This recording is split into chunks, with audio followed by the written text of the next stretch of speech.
Messing with success is a dangerous, dangerous thing, especially when it comes to the Lexus RX.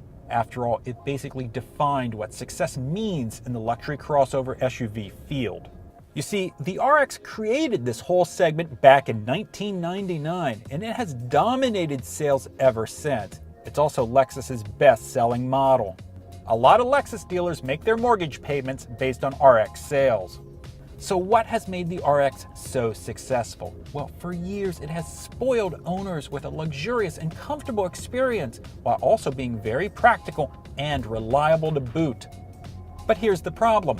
All of that, well, it's kind of boring and the competition's coming up fast. So Lexus decided to spice things up with the RX's 2016 redesign. Exterior styling is less rounded and pleasantly plump, instead becoming more pointed and sharp. The brand's trademark spindle grille has grown to near sewer-grate proportions.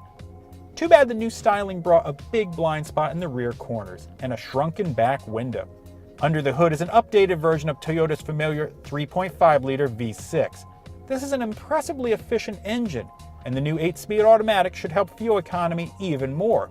Of course, if it's efficiency you really crave, there's the RX 450h Hybrid. Now, a big question is, how does this new RX drive? Is it as luxurious as before? Well, the RX has always been very quiet inside, and that tradition continues. Previous RXs emphasized a soft, cushy ride over agility and sportiness, but other Lexuses like the smaller NX have moved away from this comfort-oriented tuning.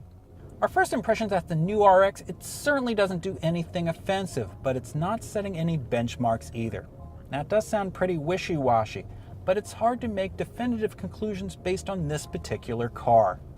That's because this particular RX is an F-Sport trim, with 20-inch alloys and a sports mode with an active stabilizer system that works to keep the car level in turns. We don't know how the regular car is going to drive. F-Sport models also get unique instruments and these aggressively bolstered sports seats. We do know that the interior remains roomy and very practical. There's more rear seat space than before. That's impressive because we didn't really complain much about the old car. But we will complain about the controls.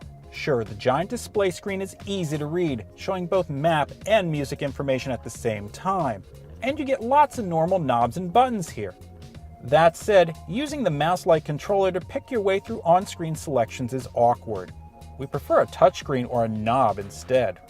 Safety is a big deal, especially for a luxury car like this.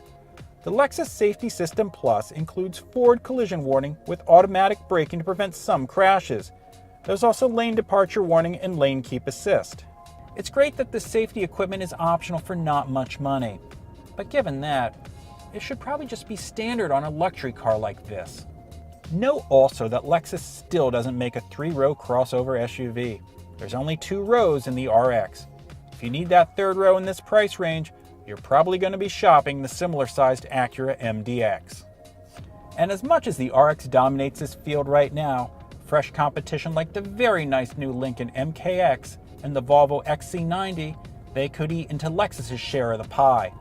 For more on SUVs, check out consumerreports.org.